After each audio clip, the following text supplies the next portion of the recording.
McLaren versus Alpine. There are just 18 points that separate both of these Formula 1 teams. Alpine sit in 4th spot and McLaren in the 5th. These two teams have a rich history in the sport and their rivalry has been burning particularly fiercely this season. From court cases regarding drivers' contracts to reliability issues, this fight is proving to be pretty intense.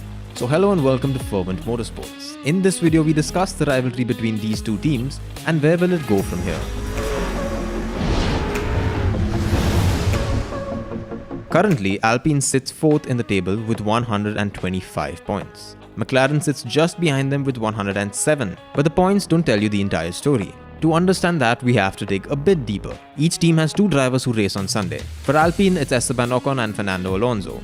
If you break down the number of points that they have this season, it looks pretty solid. They have shared their responsibilities equally, although they've been let down by poor reliability.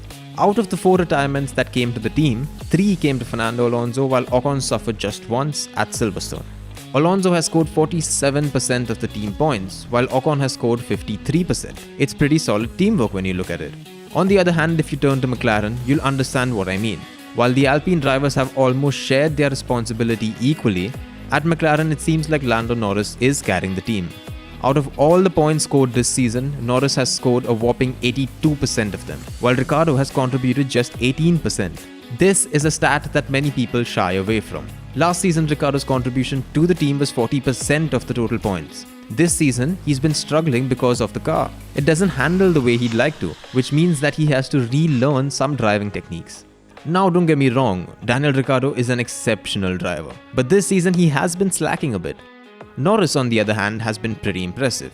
He's currently ahead of both of the Alpine drivers in the points, but when you consider the team score, he's let down a bit. For comparison, at Alfa Romeo, an experienced driver like Valtteri Bottas has contributed 88% of the points this season, while a rookie like Zhou Guanyu has provided just 12% of the points.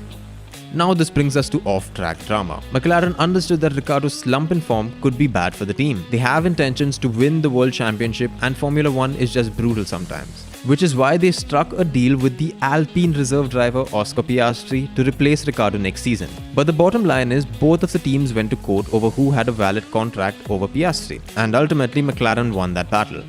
Now this brings us to future plans. Next year, McLaren have announced the pairing of Lando Norris and Oscar Piastri, while Alpine has not yet announced theirs. Ocon is driving next year, but Alonso will be at Aston Martin.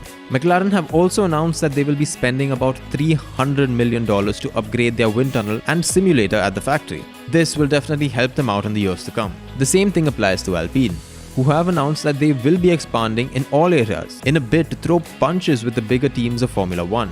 They're hiring around 900 more staff to an already massive team.